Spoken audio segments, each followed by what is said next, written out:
Hello. Hi. You've got Liz and Tina here, and we have been talking about fun ways to be able to interact. You all have so many questions that we want to be able to give you good, helpful answers on. And so Tina put up an AMA question box this morning. We've got a few questions that we're going to go through. We're going to do this probably once a month, and we'll also post it to our feed so that this will stick around, and hopefully we'll just help you continue to either start or continue to build your collection. And there's so much knowledge that, like, why else do we have it unless to share it with you guys? So hit me. Okay. So we're gonna do like 3 to 5 questions. Yeah. And like I said, you ask them. So Yes. from the question box today. So pulling them up. Okay. First one we've got. So advice on diversifying a collection. I always want to buy all of one artist's pieces. Okay, so there's a lot of ways to diversify a collection. It can be by medium. So do you want to have just canvases, square canvases across your house? Maybe not. So you're looking at diversifying your collection by multiple artists, by medium, by size, frame or not framed, and then also think about who the artists themselves are. And I encourage you to diversify your artist collection as well. I love that whomever asked this question has fallen in love with an artist, because that means they have connected with somebody and that they've somebody's got that vibe for them, and that is great. I'm so excited for you. Definitely buy one of those pieces. But beyond that, there are so many talented working artists right now that are going to not be the exact same, but are going to be able to have, again, I'm gonna use that word vibe, but the way that I look at it, and there are people that I could just fill my entire house with, but throughout my entire collection, I have one piece by each artist, and I do think that there's a similar energy level. I look at the things that I really like about that artist and then see how I can search for that in other works of art. So obviously, I curate all of the art here, so you'll see the people that I like. I purchased from this gallery. So really, really colorful, and I'm drawn to pinks and blues. I'm always looking for. And then now I am thinking about my own collection. Well, I don't have very much sculpture, so how can I include that on my walls? So it's not that I'm checking boxes per se, but I'm looking at how I can have a well-rounded collection, and then also look and see how I can make that cohesive throughout. So think about the things, challenge yourself to ask yourself why you like that artist, and then start looking for specific things to find that in other artists. That's my advice. I hope that's helpful. Yeah. Okay. Another question. How do you advise couples who want to buy art but have differing tastes? Okay. This happens all of the time. Sometimes I feel like the 3 of us are more like marriage counselor. There's a lot more secrets that we have to keep, you would think, when someone's gifting another. We're good at that. Yeah. But man, we've been put into some binds. Like a dear friend, we have to tell this story. I won't name names, but a dear friend, I was so thankful because it was the very first piece of artwork that was ever purchased from the gallery. And Tina and I, it was just Tina and I at the time, we were over the moon that something had sold. We'll do whatever it takes. Yeah. my girlfriend wanted this piece so badly, and her husband knew that. So he went and bought it behind her back as a gift, and he said, just tell her it's not available anymore.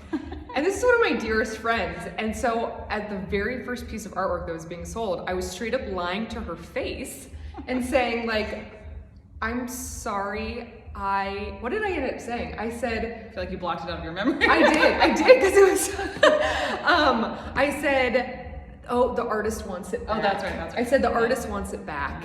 And she's like, already? You haven't even opened the gallery yet. And I was like, it's really, I am very bad at my job. And it had to be in person. It couldn't even be over the phone because we had the opening reception. Oh my God, and she was cornering me. And then for Mother's Day, she opens up this piece, and she was so happy, and then I think also pissed. But it's fine. It's fine. It's all happy Good because story. it's just such a beautiful piece, and it was the very first piece of art. that Okay, I was differing ever taste. purchased. I'm sorry. Okay. Yes, different taste. Okay, differing taste. What was I talking about? Okay, this is one of my favorite pieces of advice to give to couples. Go to a museum, have a date night. And then your goal for the night is to figure out if you had an endless supply of money. Money is no object, lucky you. And I want you to each come out purchasing 2 to 3 pieces. And I want you to talk through why you love it. I think that's an easier conversation because you're not going home with the museum's art. It's a fun date night. It adds kind of like a game to that date night. But then it kind of gets you talking about the things that you really like. And sometimes you find out that you actually do like some of the same things. Now, I have clients that say, you know, I only want landscapes. And then I have another client that her husband only wants abstract. And how do we bring those together? Well, there are artists that do kind of an abstract landscape work. Karen Ola is one of those artists. So there are a lot of ways to figure out what are the things that are most important to each other and how we can find artists to blend together. Sometimes a third party, like a gallery you trust, somebody that can come in and play referee is really helpful because then we can listen to what you're saying and try and bring out those important elements and finding them in one artist or one piece. So I'd say take a date night and figure out what it is that you really, really like. Because I also have people all of the time that say, I only want abstract, and then they end up purchasing something that has kind of like maybe an abstract background, but there's a beautiful piece in the center of it that you can, Kevin Morris's Beetles, you know? You've got the beetle right in the center, but sometimes you have a pattern or an abstract background. There's ways to complement many styles. You just have to keep looking and find the right artist. Looking at as much artwork as possible is almost always the answer because you get more of an idea of what you like. But if you can do that and go to a museum and play that game with your significant other, then you're talking and you're communicating, and then you'll figure out so much more, maybe even more than just what art styles you like, but maybe you'll learn more about each other. So, and I think one thing too is that sometimes it's not always the art content that you find the common ground, but maybe it's the artist demographic. Yeah. So maybe like, okay, I know I want a female artist versus a male, or Latino versus Caucasian. So all these things that maybe it's not just the content. Right. Common ground everywhere. Common ground everywhere. And I think that we push so much that you must love the piece when you're finding something, but I want you to also know who the artist is and love the artist and care about who the artist is as well.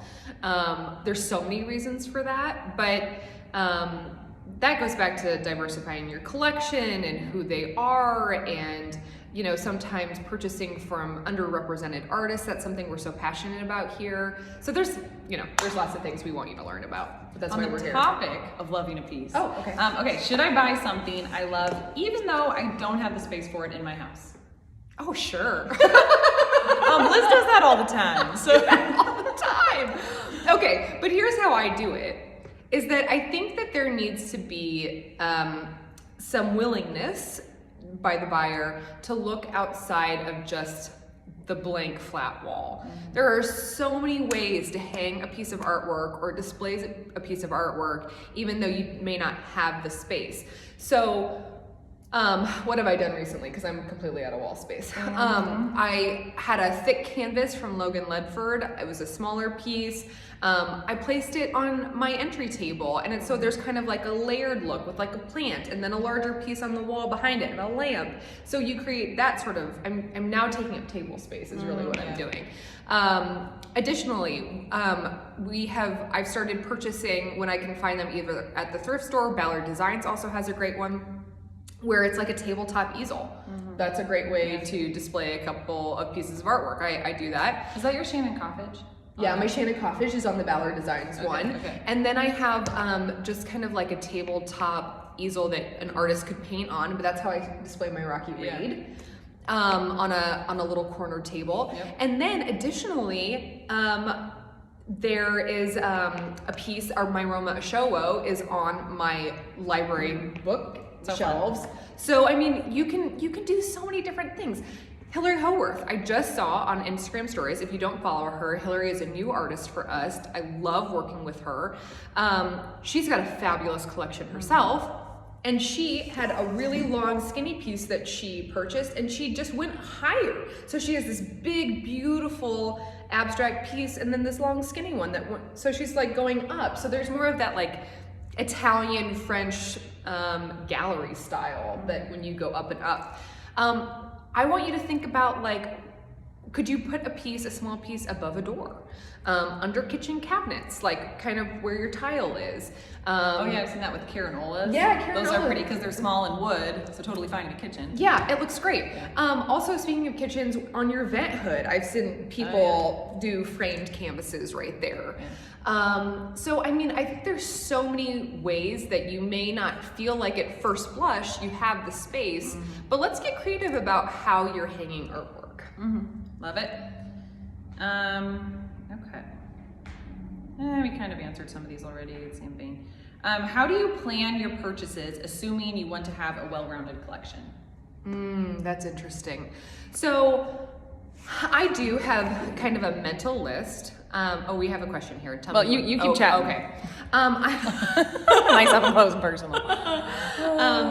I have a mental list of who I want to purchase from, and then I have a monthly art budget. We have clients, because we work with Art Money. So you've probably heard us talk about Art Money, but it takes any piece over $1,000 and splits it into 10 payments. So we now have clients that basically have added a line item in their monthly budget for Art Money. So at the end of every 10 months, they purchase a new piece. So that's kind of a way to budget that, because let's say you're buying a piece for $1,500 and you feel comfortable adding $150 to your month for your art purchases. You get the piece up front. You do a 10% payment down and you get to hang the piece on the wall. And then you work with Art Money and you just do monthly installment payments of that $150 and no interest. That's the real thing. So that's a way to budget it. And then I just have a list in my mind of who are the people that I really am interested in. And then, you know, if we have a month where we feel like we could do something a little bit larger, sometimes I do it all at one time, but I have a monthly art budget. Now, a list I think is what is most important, because I also do this for thrifting. I think that it's difficult to go into a thrift store, as much as I love it, and just be like, yes, anything is, I could buy anything here. And that's like how I would come home with something totally bizarre. But I know that I have like little collections of things that I always want to pick up, great frames, little easels. I collect small brass hats. I don't know why, but they're all. You do apples? And I also do apples. Yeah. I also do apples. So, so those are like, I have like a little list of things that I either know that I need, like a chair for my son's room or something like that. It applies to artwork, is my point. So if you use the Notes app in your phone, assuming you have an iPhone, then using those notes, I have wall spaces and sizes of things that I would be interested in putting there. So I've got that in my mind. I have a list of artists so that when I'm following them on Instagram or something comes into the gallery, then I'm keeping my eye open for what is appropriate for those spaces. And then if I've already done my budgeting, I feel more empowered to make a payment and move forward. So there are a lot of things. And then putting it all together, this is even going beyond maybe that question, but putting it all together and going back to maybe that first question again about diversifying. How do you use multiple artists all in one collection? I think is something that people have a question about, that struggle with sometimes. It seems scary to people. It does seem scary.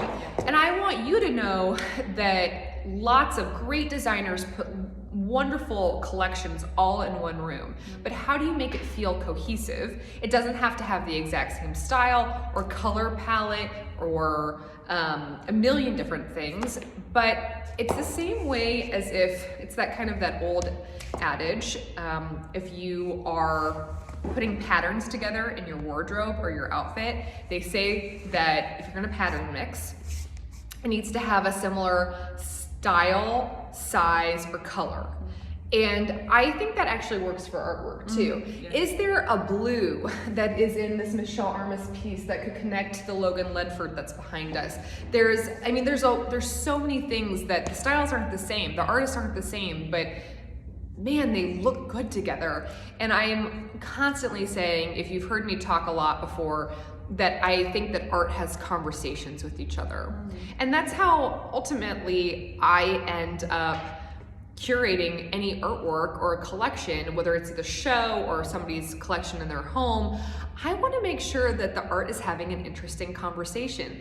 Is there a piece of artwork that's next to another piece of artwork that maybe at first blush doesn't seem like there's anything connecting them, but actually this piece is making me look at something new in this piece and vice versa, and making me notice specific colors or anything like that. So I just want there to be a connective thread through the artwork in the room. I don't want it to match.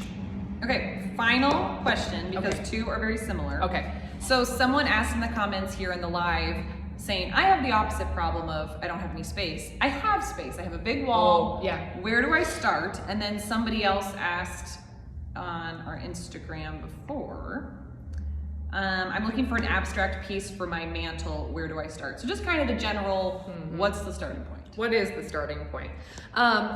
Again, looking at as much art as possible, following galleries that you know and trust.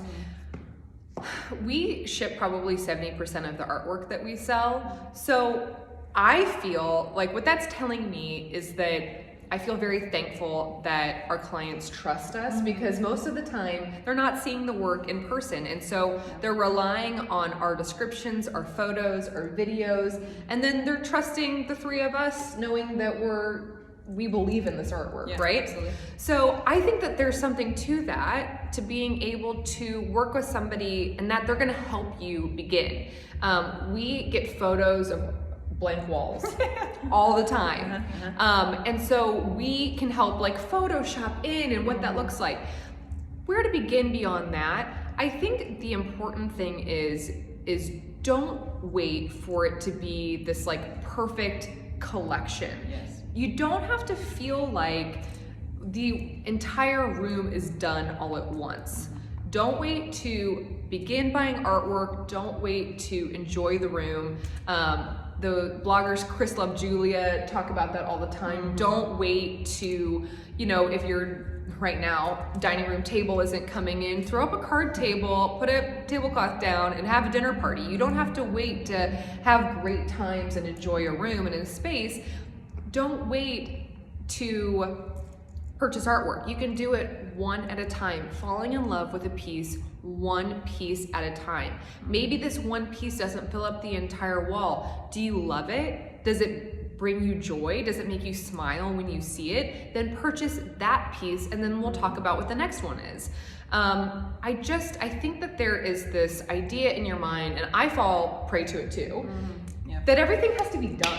Type A personality. I know, yes, absolutely. Yeah. And we are type A design-minded people, which makes us monsters. Yep, it's true. Or mad women. Yeah, mad women. Call it. Yeah, whatever.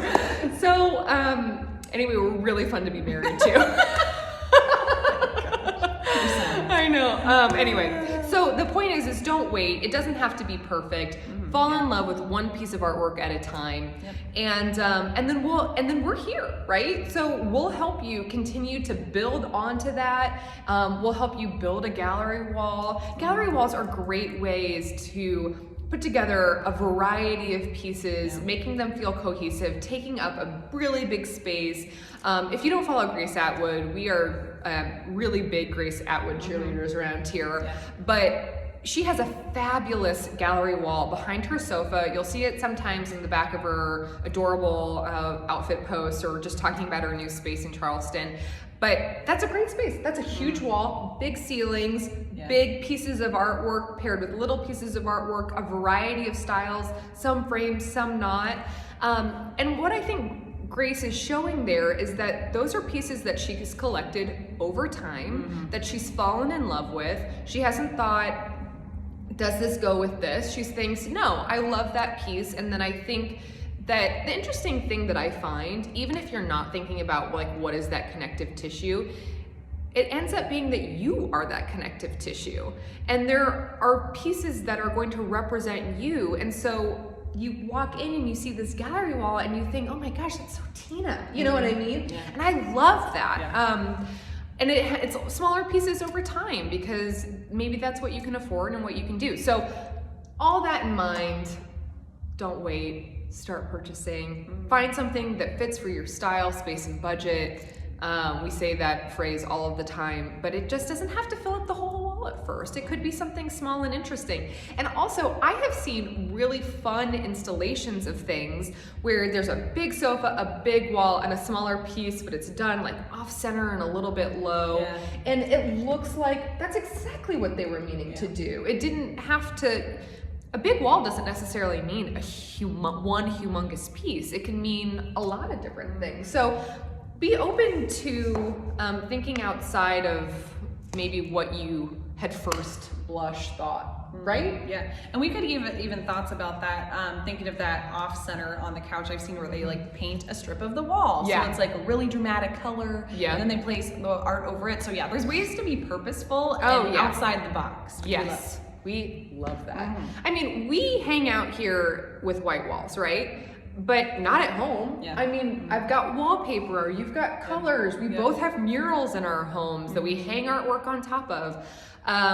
So there's so many things. And like, we kind of use our homes as our labs sometimes, is the way I think of it. Because then I feel really confident in going back to you and saying, I've been living with this for 6 months and I love it. Yeah. And it can be, it just doesn't have to be white walls, white big walls. Just because the gallery is that way doesn't mean your home's that way. Yeah. So- Okay, so we want to do these AMAs like monthly-ish. So what I'm thinking is that we'll have a running list of questions. So just if you have any, you don't even need to wait for a comment box. Just send us a DM. Yeah. And we'll start a running list. Yep. And then they can be about anything art related or anything else you want to talk about. Totally. I mean, and you know what would be kind of fun too? This might be difficult, but we could even, let's like group style. Like send us a photo and then we can talk about it on an AMA or something. Yep. So We'll dissect your blank wall. Yeah. I love to dissect blank walls, Yeah, so yeah. we do that all day. So there's lots of things that we want to be able to help you guys with. Please let us know. We'll post this shortly. Yeah. And thanks for giving us your questions Yeah, and fun. inviting us into your homes. Bye. Okay.